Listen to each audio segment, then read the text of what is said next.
નમસ્કાર, આપ જોઈ રહ્યા છો નેશન પ્લસ ન્યૂઝ. હું છું આપની સાથે પ્રભગત. ડભોઈ નગરમાં તાજેતરમાં એક હડકાયા શ્વાને માત્ર 3 કલાકમાં 25 જેટલા લોકોને બચકા ભર્યા હતા. આ ઘટનાએ નગરમાં હાહાકાર મચાવી મૂક્યો છે, જે અંતર્ગત પાલિકાએ શેરી શ્વાનને પકડવાની તજવીજ હાથ ધરી છે. ડભોઈ નગરમાં અનેક વિસ્તારોમાં રખડતા શ્વાનોને કારણે લોકો ત્રાહિમામ પોકારી ગયા છે. કેટલાક વિસ્તારોમાં રખડતા શ્વાનોએ કરડવાની ઘટના પણ બનતી હતી.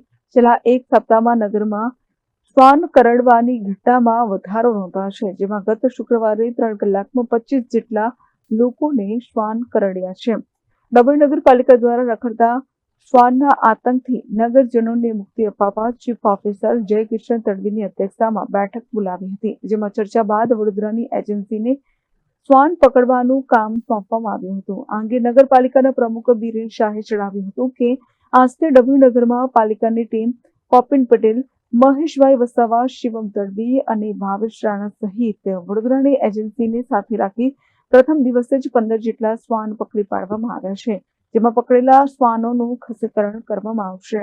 આજરોજ એનિમલ બર્થ કંટ્રોલ એટલે કે કૂતરાઓ પકડવાની કામગીરી આજે ચાલુ થઈ છે, જેને શુક્રવારે સમાચાર એવા હતા કે 15 થી 20 માણસોને કૂતરા કરડ્યા છે, જેના અનુસંધાને નગરપાલિકાએ તાત્કાલિક કામગીરી કરી રક્ષાબંધનના બીજા દિવસથી જ કામગીરી ચાલુ કરવાની વાત કરી હતી. જે આજે 10 થી 15 કૂતરા પકડી અને એને એનિમલ બર્થ કંટ્રોલ વાળા લઈ ગયા છે, જેનું ખસીકરણ કરી ને કૂતરાને છોડી દેવામાં આવશે 5-6 દિવસમાં.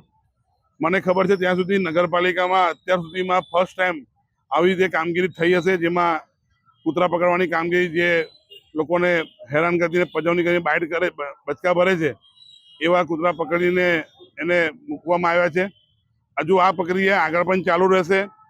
જે કોઈ વિસ્તારમાં આવા કૂતરાનો ખબર પડે તો નગરપાલિકાને જાણ કરશો તો એ તાત્કાલિક એની કામગીરી કરાવશે અને એનિમલ બર્થ કંટ્રોલ વાળાને સોંપવામાં આવશે. કેમેરામેન નવનીત પરમેશ સાથે સત્યમ નવાશકા, નેશન પ્લસ ન્યૂઝ, વડોદરા.